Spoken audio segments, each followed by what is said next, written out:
Welcome to Moving Conversations, a podcast for movement professionals by movement professionals. If you coach, train, or teach movement, Pilates, or fitness, then this podcast is for you. With more than 60 years of experience in fitness and Pilates, your hosts, Brian Ritchie and Nora St. John, explore the science of human movement, diving deep into the facts, myths, and common misconceptions, hoping to spark thought and conversation about how we view fitness and movement. Now, let's jump into Moving Conversations. And welcome back to Moving Conversations. I'm Brian Ritchie. Joining me as always is Nora St. John, and we have a special guest, but I'm going to let Nora introduce her in just a second. Yes, we have an interview today. How are you doing today, Nora? Oh, I'm well. I'm in the middle of a big travel season. I've been to Denver 2 weekends in a row. I'm about to be there for a third, doing a variety of things. And teaching's been great, meeting a lot of wonderful, wonderful people on the road. And I'm really excited honestly, I'm excited by how engaged the students that I'm running into are. Yeah. It's like, I feel like there's something in our industry that is just, at least those who are interested are really hungry to get that next level of knowledge. And it's just super exciting to work with them and play with them and see where they want to go and try to help them get there. Super exciting. I know you were just in Korea with the same experience. Yeah. I was Denver and Korea. What was funny is being in Denver. You and I were there at the same time in the same city, but just slightly apart. We didn't even, see each other at the airport, which is odd because that's where we sometimes will see each other sort of in passing. But yeah, it really is. I find that the fitness industry, and I'm not sure if it's this way in all of Pilates land as well, but there are those who are hungry, who want the information, who want to get smarter, who want to get better. And then there's those who, I already know it all. I already know this. I don't know why I'm here. I just want my CECs or whatever. And so there's that 50-50 or not even 50-50, probably 60-40. And for me, the students that I have in my classes are hungry. They want the information. And especially when I go to Asia, this is my second trip this year, and I've got 2 more coming up this year. They are so hungry. They want the knowledge. They want to learn more. So I'm always excited to teach wherever I go. But man, definitely when I go there is just phenomenal. So it is my great honor to introduce Irene McCormick, who I've known from here and there, from ideas, from some work we've done at Balanced Body. Irene we were just talking before we were on, she's been teaching some version of fitness since she was 15, which was really just a few weeks ago. But couple months, and her specialty and her specialty at the moment, like her passion at the moment, is fitness and menopause and the different ways to approach the postmenopausal or the menopausal female through movement. And there's some really interesting things she's got to say that I can't wait to dive into. Again, a whole lot of my clientele has always been in that age range. Oh, yeah. I'm in that age range myself. And there are some specific things that are really useful for you to know as movement professionals about working with them. And before we get into that, I just want to remind everybody to please hit the like and subscribe button, share, follow, do all of those fun stuff on the platform of your choice. Also, if you want to reach us, get in touch with us. movingconvos@gmail.com is always the easiest way. Also, check out our Instagram at Moving Convos on Instagram as well as on Facebook. So that's behind us. Get that out of the way. Okay, now we can jump in. So I bring to you Irene McCormick. Well, I appreciate you bringing me on, especially to talk about menopause. It's something that we have not examined closely in the fitness industry. Yep. Yeah. It's been like that little secret in your pocket, right? You have a lot of clients in that age group, but you just kind of treat them like they're still 30 or 20. And that's not always the most important way to do it. Yeah. No. It's really interesting because there is still, and man, I know every single one of us listening and on this right now, there's still a lot of shame associated with that. There's shame. And whenever you have shame, you have secrets, you have hiding, and you have, an unwillingness to be open. And that is not an environment that women need to thrive in. So I'm so glad that like I said, the veil has been lifted off this secret called menopause. Women have suffered for years in silence. And just sometime around, if you want to ask me a question like, when do you think this just started coming to be a thing? I don't know, but I am in that age group. I'm past, of course, but I just was really experiencing a lot of that during the pandemic. Oh, So Yeah. all of those Mm. changes that happened in that time frame, right about then, all the fitness professionals who, worked like we do, we present education and travel, et cetera, all that was over, for at least the Yep. mhm. time being. So we Yeah. did a ton of virtual, and I got a lot of really Yep. good virtual training and education through TRX because I'm a Yes. TRX master trainer. They did all kinds of stuff. So I thought virtual, because we didn't primarily do that, right? At No, all. and we couldn't. I mean, honestly, Yeah. before the pandemic, I mean, can you imagine doing that on Skype? Sorry, but that would not have worked. Yeah, Thank God no. we had Yeah. thank God we I had Zoom by the time the pandemic showed up. I was literally thinking the other day, you know what? It's not going to be long. It may even be the case. Zoom will be a word in the dictionary. It's I'm going to Yeah. be an surprised Oh, it isn't. adjective absolutely. and it's going to be a Yeah. noun. Oh my God. I'm gonna Zoom. We're gonna Zoom. I'm Zooming. All We've that. created Zooming. Oh my gosh. But and then I started to do virtual because I needed to, make an Mhm. income. And so I'm like, I guess I'll just take advantage of.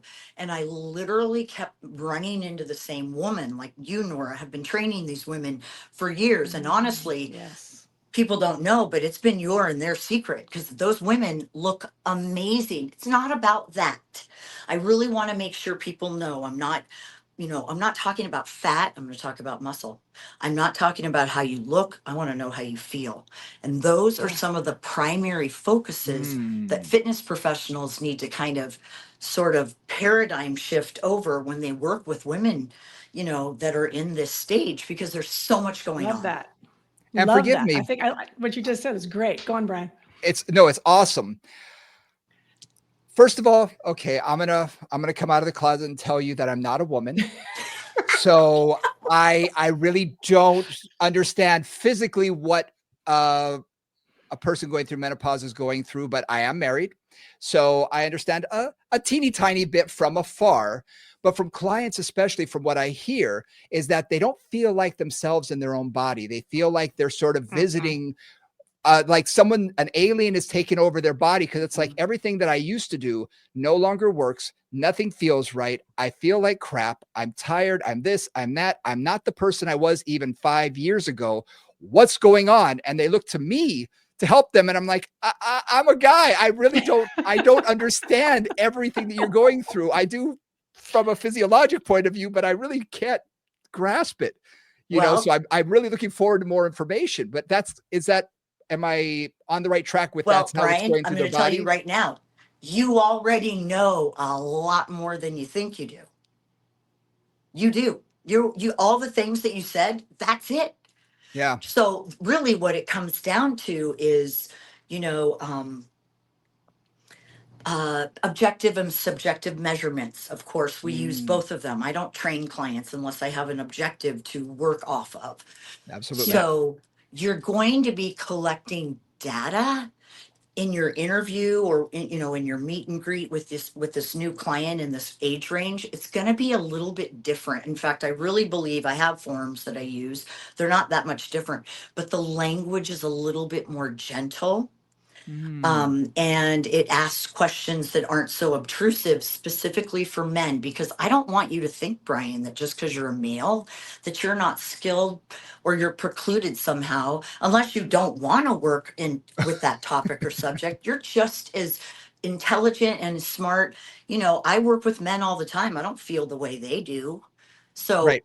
it's I think that it's perfectly appropriate. I hear that a lot. Oh my gosh, all these male trainers are working with all these women in menopause. They don't know what they're doing.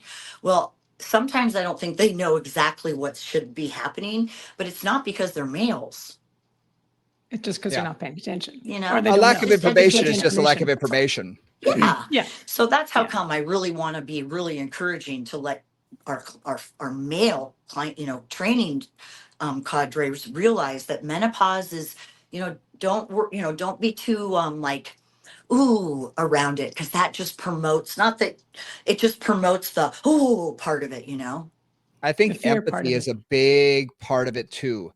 Empathy and understanding that in a male body, yes, I'm going through, less testosterone that I had years ago and things. So things aren't responding the way they used to, but not in such a significant or dramatic way, I Right. think, as menopause. I mean, yes, my body's Yes. changing, but when I'm working with a woman who's in menopause, I can tell that their body is changing in a dramatic way.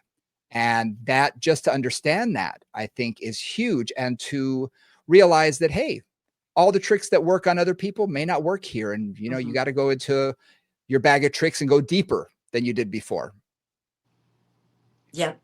It's like pregnancy Hmm. with respect to the erratic hormones, but because Mm, there's no endpoint, like in a No clear pregnancy, endpoint it for ceases, sure. you It's know. kind of like, But I mean, right? menopause, there are roughly 4 to 5 stages. We're Hmm. in premenopause from the moment we have our first menstrual flow. Every little mm, Okay. girl. I used to okay. understand that the later you started your menstrual cycle, the later you would start menopause. That's not true. There's no correlation, except if the individual who started their menstrual cycle really late. And this is, I don't know if you'll find it interesting, but sometimes people ask me, how, see, I've been interested in female and athletics my whole life, and this is how come. I started competing in track and field when I was 9 years old. Mm, So I Oh, did not get a regular menstrual cycle until I was over 18. right. I was in Southern California. So Dr. Carol Otis at UCLA was doing a research study on what we now know as the female athlete triad syndrome. And I was one of her subjects. mm, Wow. And that was, neat. Interesting. I couldn't, you know what I couldn't believe? In 19, what, 83, 84, 85, whatever, a woman was in a laboratory leading the group. Blew me away. Right. On a female medical condition, which is, Changed that my was whole, rare. that's why I went into exercise science. Awesome. I was like, she can do it. I can do it. That's And awesome. so, but I also it turned me on to, just females, and I don't know so much about that, but I do know, I did my thesis in graduate school on pregnancy and exercise. So it is really kind of natural that I go into menopause, because it's the next logical step. You are in premenopause and still until you start getting erratic periods or symptoms of menopause. Many women, many, I could give you a statistic, but I don't want to misquote, don't even know they're in menopause. Many, in fact, more of the clients that a trainer is going to meet, male and female, she won't know she's in menopause. Hmm. Right, because there's that phase of estrogen loss, which just is subtle. It's not like your periods are super erratic. Maybe you skip one now and then, or Mhm. something gets a little off, but you're not actively feeling like, okay, I'm falling off the cliff, right? My periods haven't Right, come not for yet. weeks and weeks and weeks and months and months. Yeah, yeah, okay.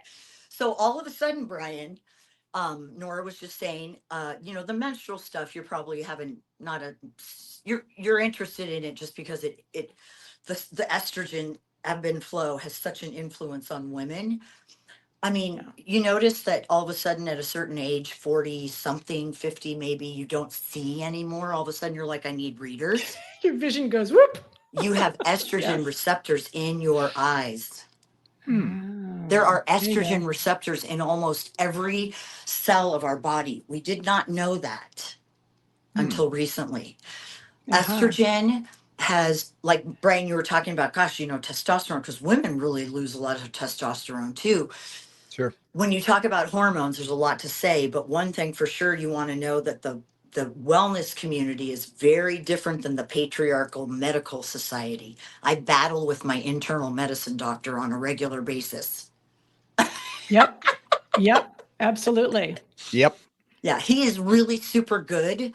But he's in his 70s, so he's got a lot of experience with, being in practice with, with the whole, oh, you're fine, you're fine. I cannot even begin to tell you the truth about this. I had a news reporter that I'm actually a friend with here in Des Moines, and she did a story, not just because we're friends, but it's of interest to people on menopause and exercise. And I, gave her kind of my program design, because I have this program. It's called Hot Flash Huddle. Woo! Um, Nice. and Hot Flash Huddle. Oh, it's so good. I love it. I love the women. I love them. But I told her, I said, Erin, when you go to the doctor, because she, wants to do all the things that when I meet with women and consult them, I just advise, have you checked with your doctor? Do you know if you're in menopause? Things like that. And I can, give a very brief list of the kinds of interview you would do with a female coming to you who's exercising frantically and gaining lots of weight. She's on cortisol overload. And these are all just things that you would be able to decipher easy when she told you stuff, because we can understand the physiological interpretation of what they're trying to say, usually anyway. But I said, don't be surprised if your doctor tells you no when you ask to have a hormone panel in your blood lab. She goes, Mm. okay. She came right back to me. He told me no. This happens to at least 90% of Yeah. my clients. Yeah. I'm Yep, not yep. saying he or she, it's just they go to they say these are the reasons. You don't need it. If I ask for it and I'm paying for it, Mhm. I don't know if it's necessarily, do they need to know why I need it? I just want it.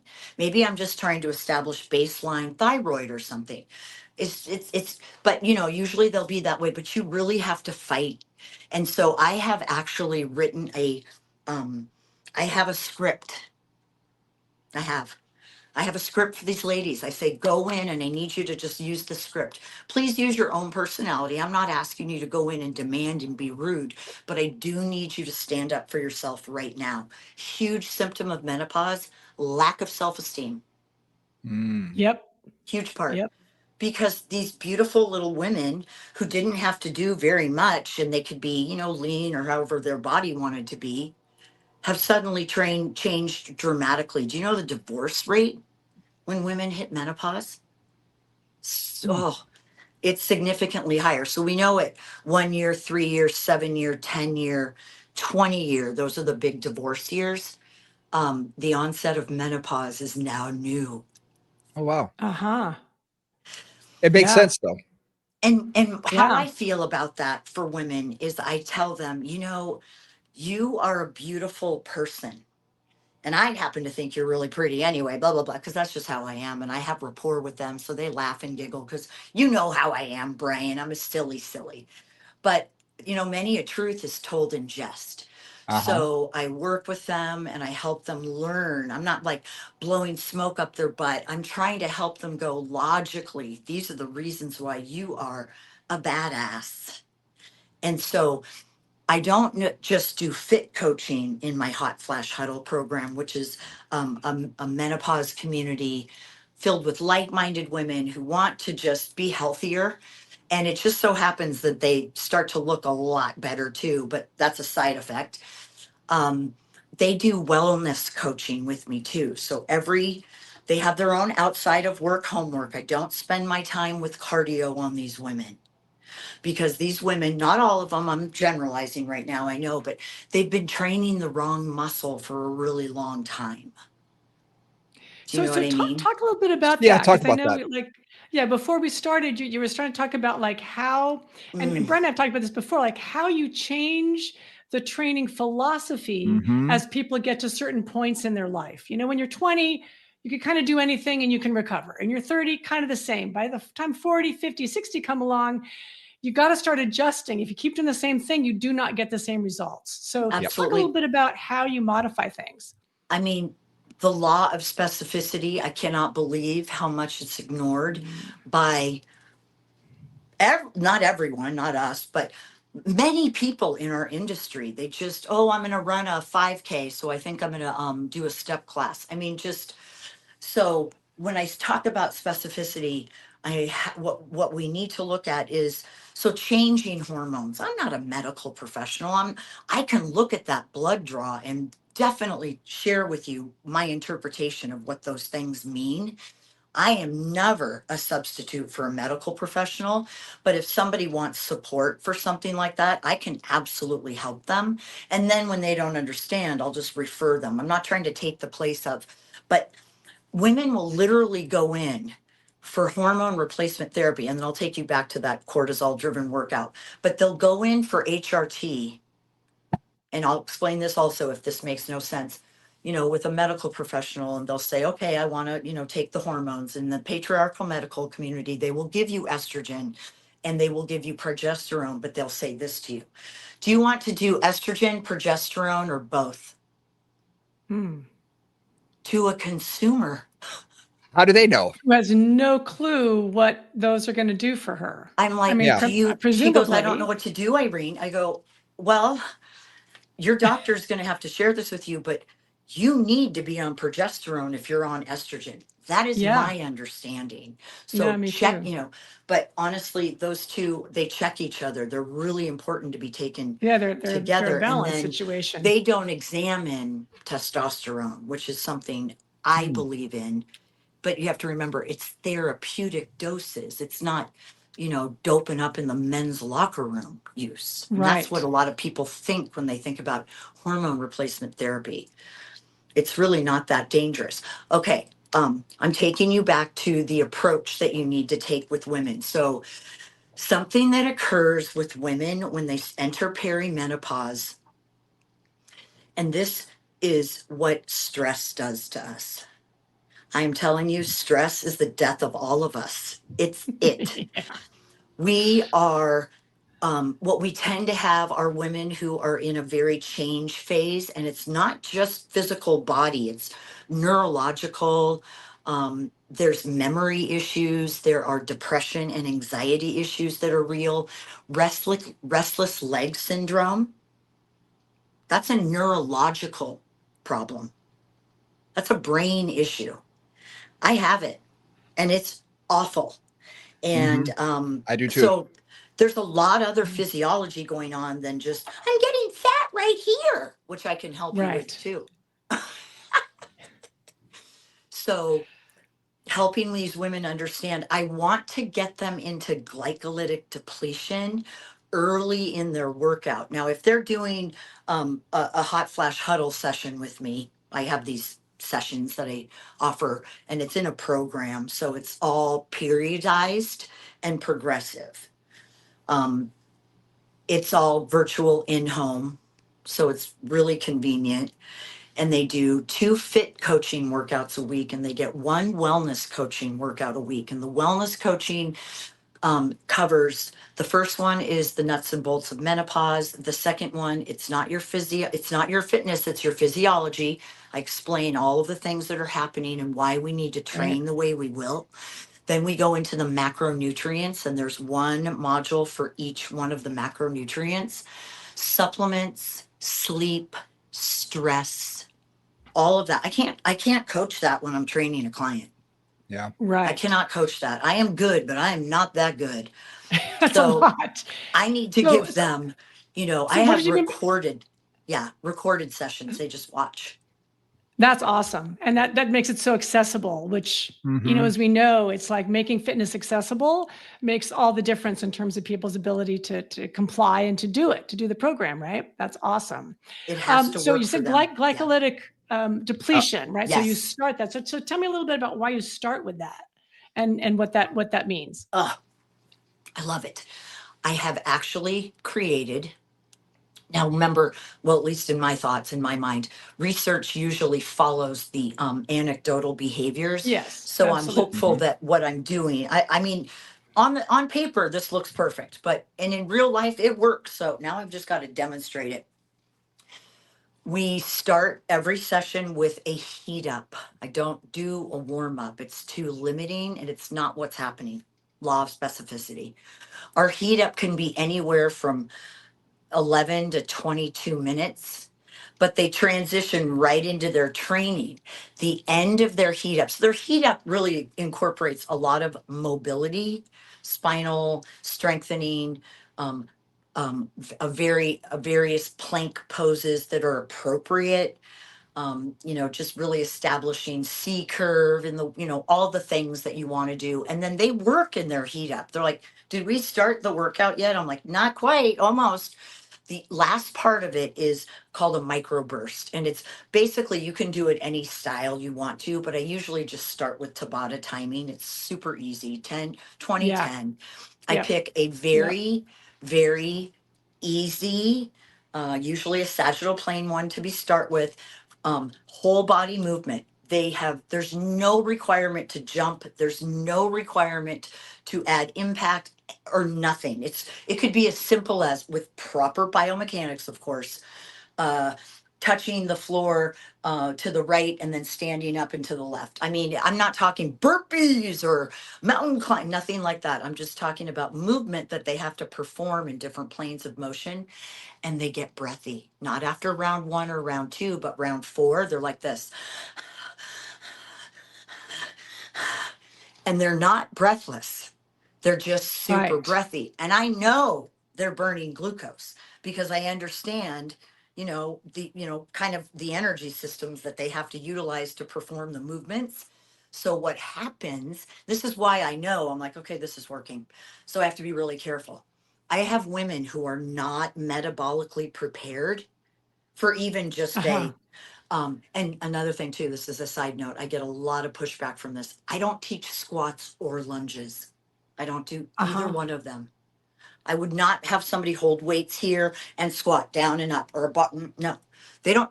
These women I know, they don't need to do any of that. They need to do a whole bunch of other stuff, but not that. It Uh-huh. doesn't do, I don't think, what a lot of people think they do. I just think there's so many other better choices. And you have no idea Awesome. how many people look at me at some of the gyms like, she's dumb, she's What? crazy. But I just don't think so.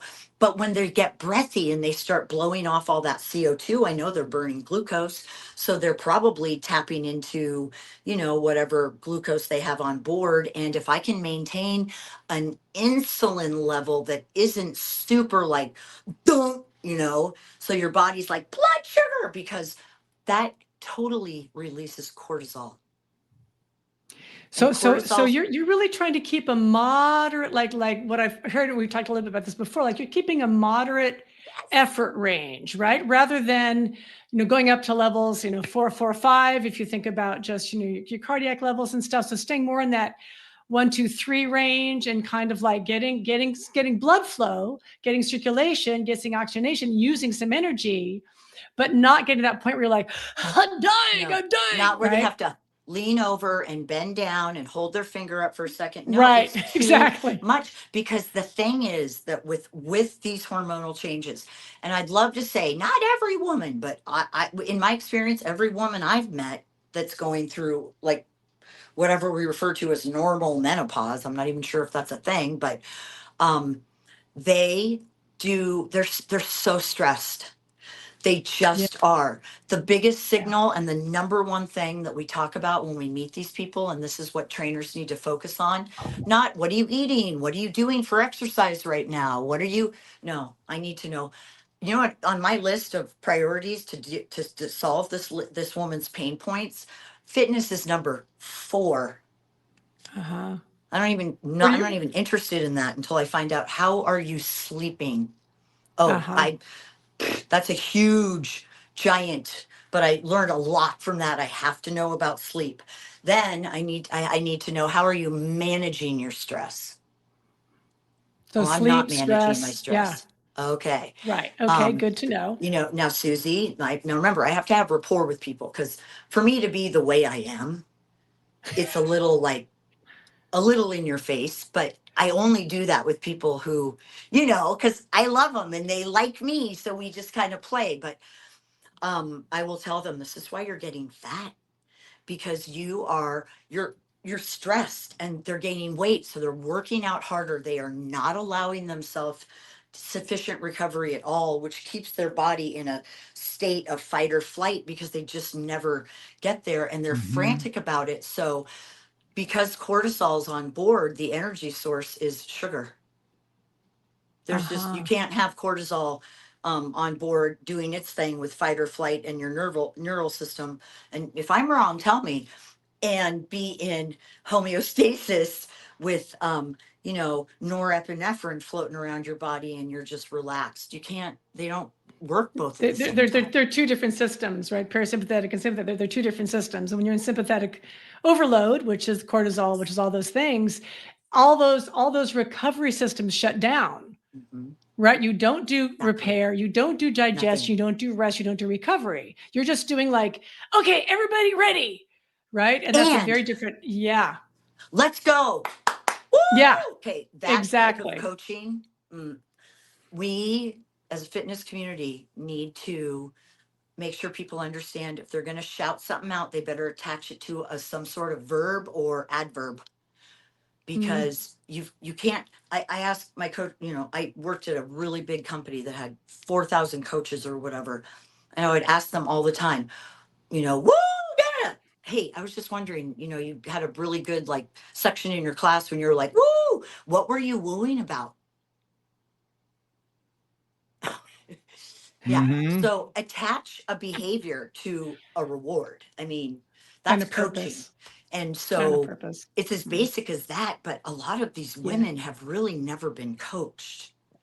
So they don't really understand the difference between, and that is why also on virtual, I have to move a lot, because the energy is just not the same. So as a trainer live, I don't move nearly as much. When I teach reformer, I have my hands behind my back, make adjustments when necessary. But it's just really different. No, virtually, it's because it's all the nonverbal communication, right? It's like reach and lift and all that. They need it. So they understand, they start, and then what I help them realize is, okay, so I have people, I'm sorry, I'm kind of all over the place, but I'll tie it up. I have women who are not metabolically prepared when they first start working with me, and I tell them, our workouts are going to get really intense. They will sneak up on you. You will have no idea how hard you're working. Oh, okay. I can't tell you how many hypoglycemic episodes I have had to run and get some sort of glucose for them to ingest because they just didn't eat proper or whatever. So I also teach, as part of the wellness coaching, how to help them understand how to control their insulin. And it sounds crazy complicated. They don't have to do anything but be mindful of when they eat, especially, and how I teach them that is their pre-workout and their post-workout feeding. That's how I teach them. Nice. And then they so learn, you're thinking, so you got sleep, you got stress, and essentially you have nutrition or managing your glucose levels or managing your insulin, right? So those three pieces are like your first three. And then fitness comes in after you've kind of taken a look at those three elements. That's fabulous. Everybody knows this, but most people don't pay attention to this. You can't exercise away already consumed energy, which people call calories, and you can't exercise off in advance calories or energy that you're going to consume. If only we could, but yes. Oh, that would be wonderful, wouldn't it? Use what you got. That's literally people's plan. That's like their go-to game. I'm like, that is absolutely. I mean, how many times have you heard, well, I'll work harder tomorrow, right? Or, I'm going to work out really hard this morning so I can have, pizza tonight or whatever it is. Yeah. It's just that, and this is me, and I have a lot of people, oh, Irene, and that's fine. I like to hear it because I want to hear kind of what the feedback is, but I have always discouraged trainers and fitness professionals, don't talk about Thanksgiving meals and then exercising to burn. It's so illogical. Just stop. It doesn't, it's not even a logical statement. It doesn't make any sense in science whatsoever. And it's another one of those myths and fallacies that these women deal with. Women, they have all these symptoms during menopause, right? They've got hot flashes, which, by the way, the actual term in science is hot flushes. But we like in the United States to change things. So there are of a soundbite. I don't know, whatever. So hot flashes. It sounds more dramatic. I'm sorry. It sounds way more dramatic. They are. You know what? I will never again in my life, and I pray that God will forgive me for being rude or short and impatient with women who have asked me to move the fan to them. I'm sorry, ladies. I didn't know. Now I know. Remember when they're exercising and the lady's like, I want the fan over here. And you're like, oh my God. They need the fan. They literally need the fan. They could be in peril, literally, because children and older adults, and we're finding, I guess the research is demonstrating this, um, it's a hypothalamus issue, the hot flashes and the night sweats. Now, let's ask, so my understanding too is it's an autonomic nervous system dysfunction. Like the autonomic nervous system goes a little wacky.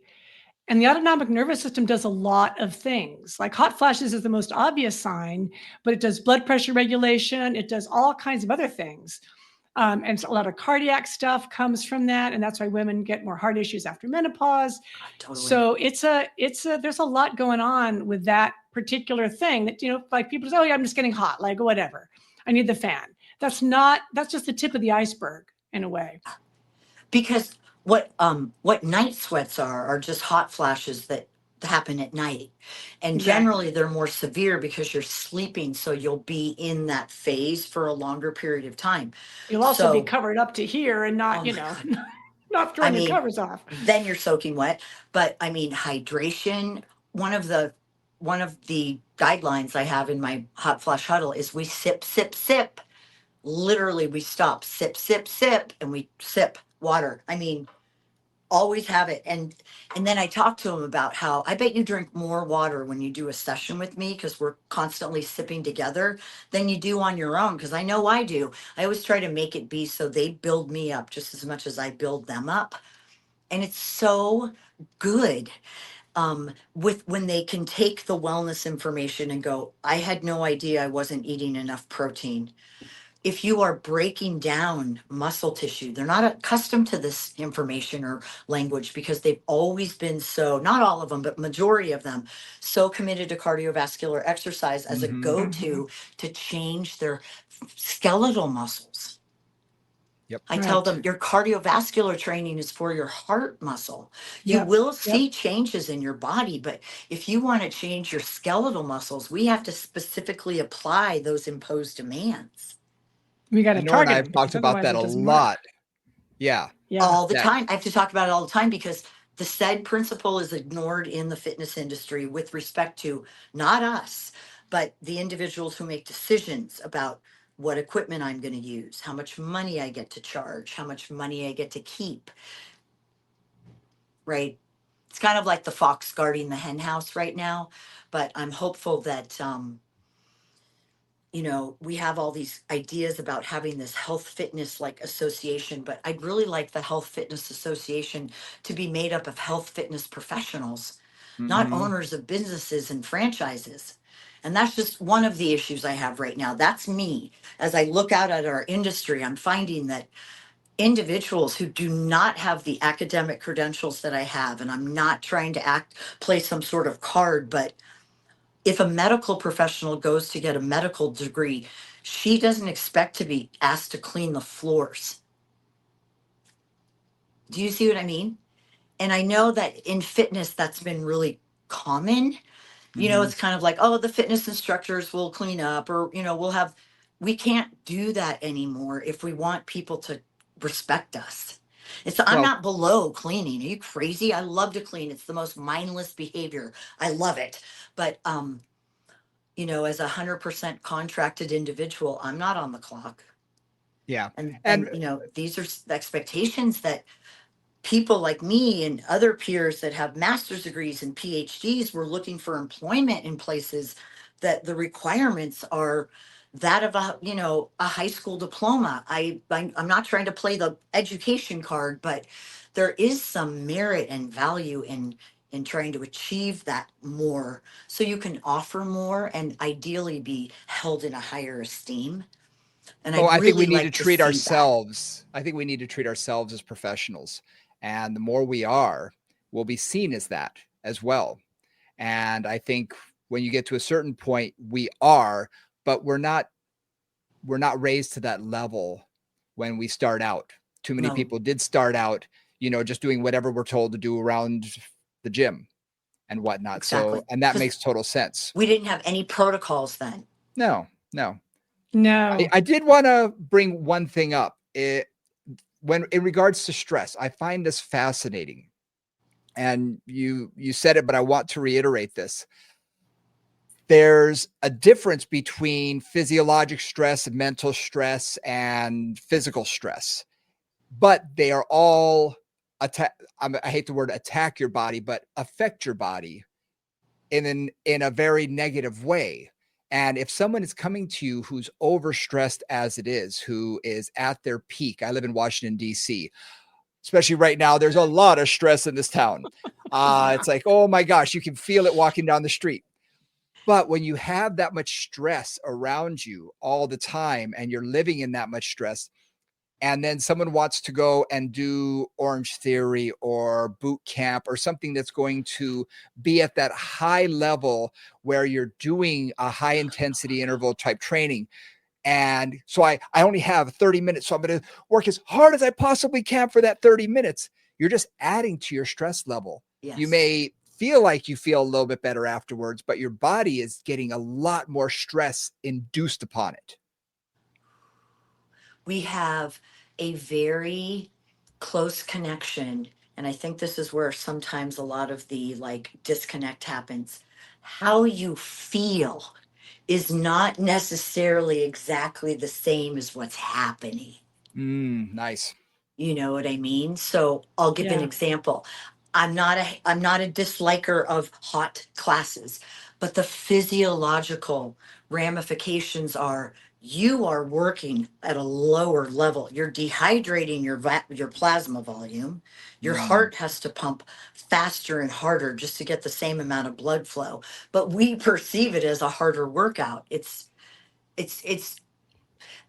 Our consumers want to know. They're not dumb people. My clients just aren't informed. Just like I wouldn't be able to go fix my car. I'm not informed. Exactly. Right. But I would rely on and trust, somebody. But I still occasionally will get, oh yeah, tell me what you do. Okay, yeah, I love your program, but I'm just going to do my own thing. I'm like, okay. I just gave you life-changing information. And I'm not saying like I did it.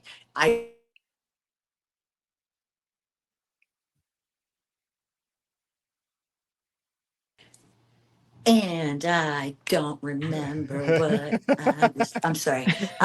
No. I think, we just had a technical difficulty. So we paused for just a moment. Whenever I get nervous, I dance. Yep. Gotcha. Yep. Gotcha. I will do it no matter where I'm at. I don't care. I was sharing with you about the women in menopause and how they're very accustomed to cardiovascular exercise. And so they're very conditioned and know that if they do some cardiovascular exercise, they'll probably lose a little weight and they'll feel better and da-da-da. It's that whole, perception of how I feel, da-da-da. But again, they don't acknowledge the need. They have to move from allostasis, which is complete physiological chaos, to homeostasis. And that's another thing I don't like in our fitness class language. It's not a cool down, it's a transition. We're just transitioning out. And in a transition, you can do mobility, you can do breath work. For impatient people, you could even do it standing. But having them understand the sections of the class, because some of them do get a little confused when I don't ask them to do things that are super breathy. But like I said, I don't focus so much on the cardiovascular. We get the first 20 minutes or so is all about mobility and preparation. That's why I call it the heat up. Then we start our work. So we'll do microbursts just so I can try to get them into glycolytic depletion early in the workout. And all that means for them is, whew, I feel like I'm training. but they're Yeah. not out of control. And those of them who are a little more, a little more sensitive to it, we have easily digestible carbohydrate right on site. I teach them about their 90-minute window pre-workout, how they need to get an easily digestible carbohydrate, because that'll help stimulate liver release of glucose and glycogen so that we can utilize that and then tap into body fat, as long as we don't get that cortisol level way up here. So if I can deplete that glycogen and I can keep cortisol levels low and the body out of that. I mean, you're in a sympathetic Right, but situation, there's but levels it's to not that. maximal, There's levels right? to that. And so Yeah. they change. They What do you change. see? I see What do you muscle. see? I see weight Uh-huh. loss here. Uh-huh. I see more confidence. I have somebody now. She's like, you know what, Irene? I'm ready to pick up the 15. I've been training Nice. her 3 years. Whatever. Is that how long it takes her to grab the 15? I don't care. Who cares? I mean, it's just, so load is super important, and it can come in Yeah. many different forms. Yeah. Precision in movement and the Pilates philosophy with the transitions are just as important as the movements. Yeah. So they're almost performing when they're working out with me, but it's not a Yeah. group exercise class. It's not, not that I have anything wrong with that, but everything is purposeful. And if I tell you, you're going to work your glutes, they go, oh my gosh, we really are. Yeah. So we start in this hot Flash Huddle program, the first 4 sessions, 2 weeks. They will be doing endurance-based stabilization, mobility, just foundational. What can they do? What hurts them? Nice. What can I get away with, basically? Uh-huh. Yep. And then, And where am I at? right, and how are they feeling and what's going on? And then it just goes from there. I try to develop, and this is what I'm also doing different. I don't know what it is, but it makes me feel better. I don't make as much money, but I don't care, because I make enough so that if I want to grow this, maybe. But I have clients that can't afford me. So I have her, she's like, I found out who you were from da da da, and what's your rate? And I'm so sad. I really want to do it. I just had her fill out an application. I created one. She has a scholarship. I just train her pro bono. You Nice. know what? I mean, big deal. I practice on her, and she's lovely. And she's in um, uh, Alabama, Mobile, Alabama. And, and I have women that, I sometimes they just are a really busy lady in Seattle who's some bigwig that I bet if I told you her name, we'd all go, ooh, she hires me because of the confidentiality. And I work. Literally, she's like, I would die if I didn't have you. I don't know what I'm going to do. But some people connect with you, and that Sure. but the programming, and like I said, it's based on what I've pulled. So glycolytic depletion, a huge focus on mobility. I don't really even use the word flexibility, because Mhm. they can't move their joints. So I'm not really that worried about the soft tissue until we have some joint integrity, stuff like that. Nice. So full body movement and movement Oh, patterns. yes. And then they have homework outside that's very easy. They have to accumulate 150 minutes of walking or some sort of low impact activity. Most of these women, unless they've been doing this, they don't need to jog or run. I just don't want them spending their time at the gym on the elliptical trainer or on the treadmill, unless that's what they're doing because they can't be doing a Sure. cardiovascular exercise outside or something. But that's Yeah. what women do, especially in this age category. They're too afraid to go into the weight room at the Mhm. gym, no matter how big or small, no matter how many people there are not. They think people are judging them. And so the confidence building too, a lot of volume training, a lot of movement patterns, 3 rounds or more. In fact, I was thinking of a workshop called 3 rounds, because these ladies, I can't even tell you, they're like, I hire you for this 3rd round, because they would never do it without me. But of course, I mean, the magic is in the volume to a certain Yeah. threshold, and then Yeah. most people don't get to that threshold. Yeah. Yeah. So So one of the things resistance Brenda, training. Yeah. Speaking of resistance training, so one of the things Brian and I have talked about, in fact, I think our last session or something, I'm not sure where this is going to come out in the lineup, was that idea of sarcopenia, right? And we talked about it first in relationship to the GLP-1 Ozempic situation and the loss of muscle mass along with loss of fat, but then also looking at it as from an aging perspective. And menopause is a classic time. I mean, I know there was one point in my menopause journey when I kind of suddenly lost about 10 pounds. That was not fat, that was muscle. It was like, oh, I got a lot skinnier. Ah, that was muscle. Right. And it's like, and then I know from now, like trying to build that up requires so much more work than it used to. When I was younger, like I told Brian, I would literally look at a reformer and I would keep my muscle mass. Now it's like, okay, 4 or 5 days a week, I got to do something, and I got to be resistance training, and I've got to do some progressive work. And I can't just stick with, as you said, that one or two sets. I've got to like go to that third set where it's like, okay, I'm working. Right. So they're like, oh my God, Nora knows the exact formula. And it's true. We can't eat as much. We have to train harder. Yep.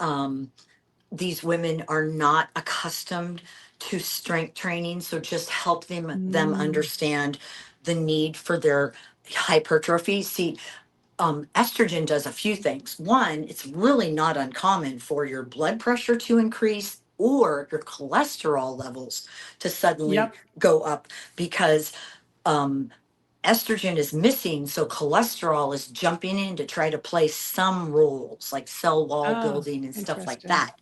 So you're going to see more fat, but thank goodness I'm seeing my low LDLs. I'm like, what? Because I've always had just like, but my HDLs are still compensating for me. So that is why it's super important to maintain, that cardiovascular base. But these women think they need cardio with me as a trainer.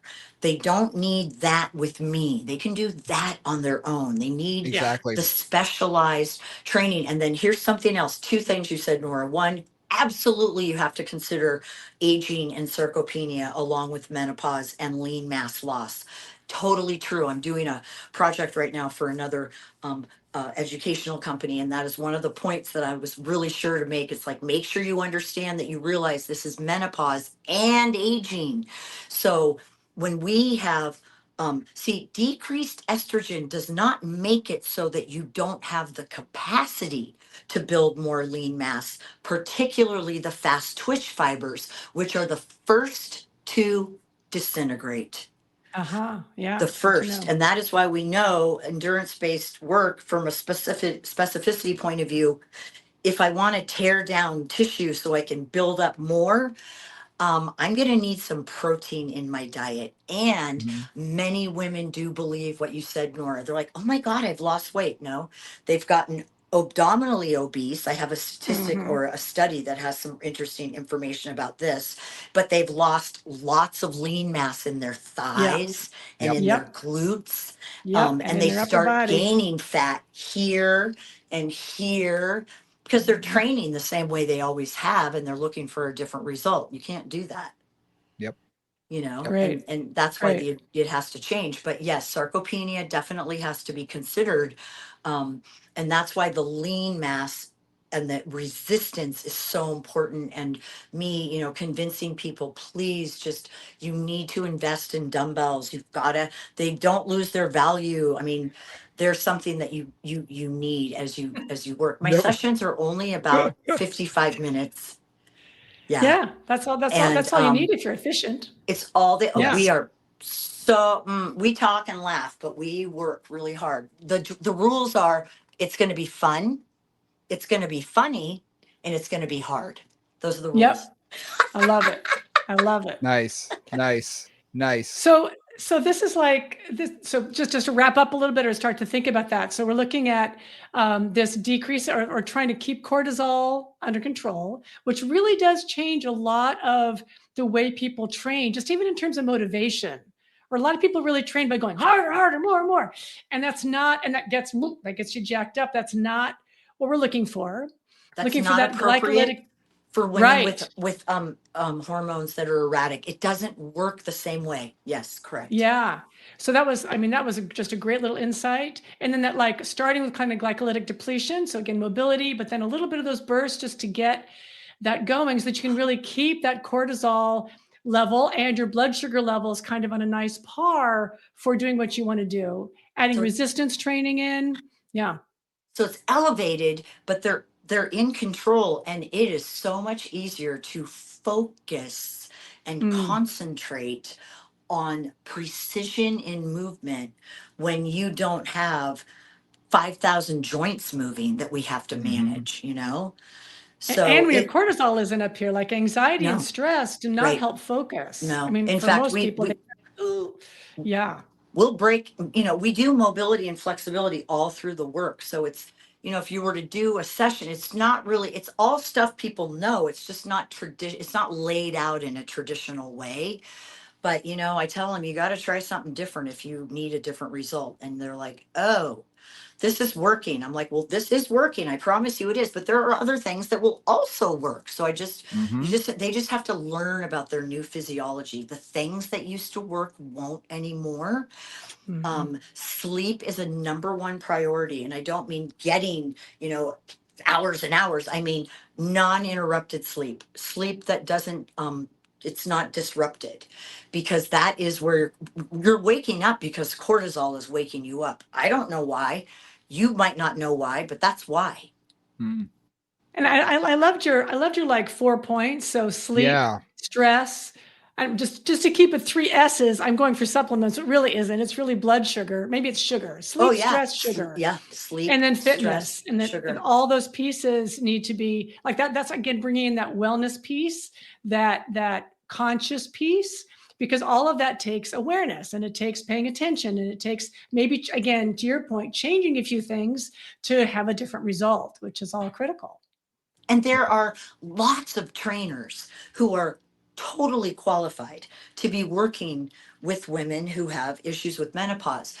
But like, I'm just going to use an example, the TRX. Okay. It's an amazing piece of equipment. It's not really that hard to use. I did a course recently, and I had some women come, super nice ladies, have been, a lot of people have been using it and have been exposed to it for a really long time. So they think they know.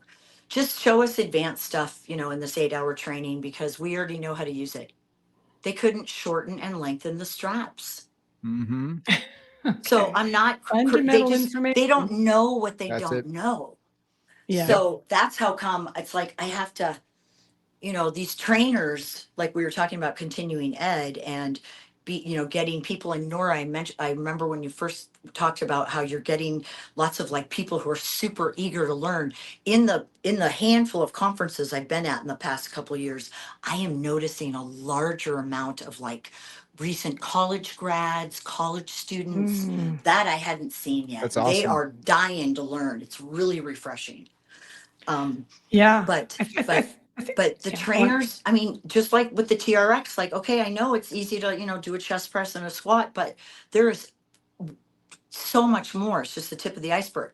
So same with menopause. I've talked to lots of trainers, and I have courses offered, and, I'm partnering with the American Council on Exercise to offer this program called the Menopause Mentor, and it's education for fit pros, to learn. Great. And the thing is, though, they know, I mentioned glycolytic depletion, I mentioned insulin. They know what I'm talking about, but I guarantee they don't know the application of what that is and how important it is for a woman in menopause. Well, and that's, but that's where somebody like you is so important, because, when you go into this field, there is a fairly infinite amount of scientific information you can play with. And then turn that scientific information into a movement protocol, into a program, into how do you put that into practical action is, what us as educators try to do, because you read the stuff, it's like, okay, well, what does that mean in terms of, to your case, movement? What am I going to teach them? What is the program I want them to do? What level are they going to be working at? What are the key elements? That's really where, where the important stuff comes in. It's not just the information, but then how do you translate that information to something practical? So Nora's talking about program design and the scientific application of. Very select people know how to do that. Mhm. You do. Excellent, excellent. I mean, I have tons of peers, but even some of my really, really good peers, they're not that great at program design. They're great Right. at blah, blah, blah, or whatever. So it is, I believe it should be a course that is offered as part of an academic um, uh, Yeah. preparation for exercise science, because you can't just teach the students what you learned in your soccer practice. Mhm. Yep. Yeah. And Now, I see it. Irene, unfortunately, we've got to wrap this up. But one thing that I would be interested in, and let's see if Nora would also be interested in. What we like to do sometimes is take the theoretical, and we did the theoretical today talking about this, and taking it into sort of the practical application. And would you be open for down the road coming back and doing like a case study where we give Yeah. you one or Love two that. people where, we give you all their information, and I'd love to know your train of thought on programming. Now, granted, it's just it's just a case study, so you It's a wouldn't little have the made person up, in but front of you. yeah. It's made up, but it might be interesting for our listeners to listen to. Oh, here's why I'm thinking it this way. Here's why Yeah. I'm thinking it this way. Would you be open to that for the That is future? brilliant. That'd be That would help awesome. me, everybody listening, because that's basically what it is. And that's how come sometimes I feel like these students that are really smart and they know all the book stuff, but like that's the situation you're in. It's like she's turning away from you as you're sitting in the chair. You might want to kind of sit back a little bit too. I mean, that kind of stuff Yep. is part of it too. And it's, I would love to tell you, share with you some That'd be awesome. individuals. Yes. That'd Perfect. be You That'd be know, awesome. great. you've got Is your there women who are like, one woman who'd be like, I'm superwoman. I've been training for years. I've been going to all these really tough programs and now I'm in menopause and da da da. And she still wants to do everything. But Mhm. that's one woman. And then you Yep. have those that are like, I'm a loser. I am fat. I am never going to change. My husband and I don't have sex anymore. Blah, Mhm. blah, blah. It's another thing too. I do inquire about intimacy, but only if I have the rapport, because right? that will tell me a lot of things too. Yeah. Awesome. Awesome. So Cool. we really want to have you come back and do that. Now, where can people find you? Social media, you mentioned the Menopause Mentor as well as the Flash Huddle.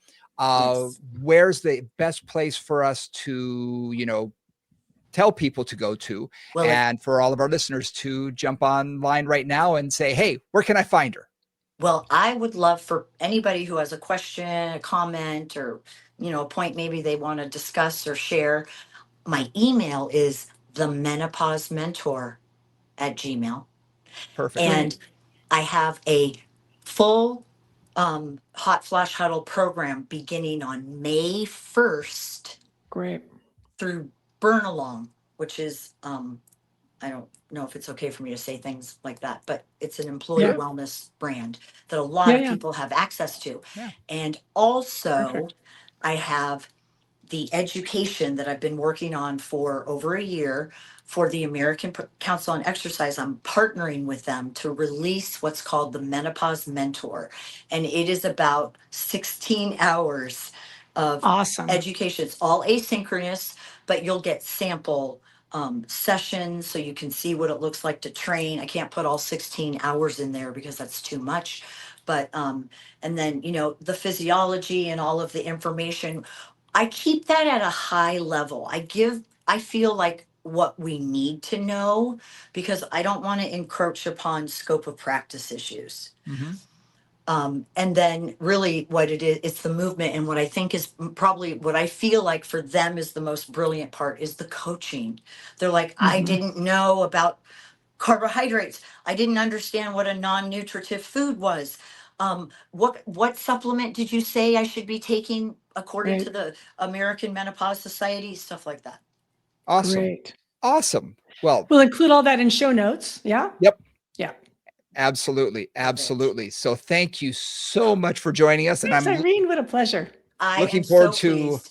Thank part you so two. much for having me. Please invite me back when you feel it is appropriate. And Absolutely.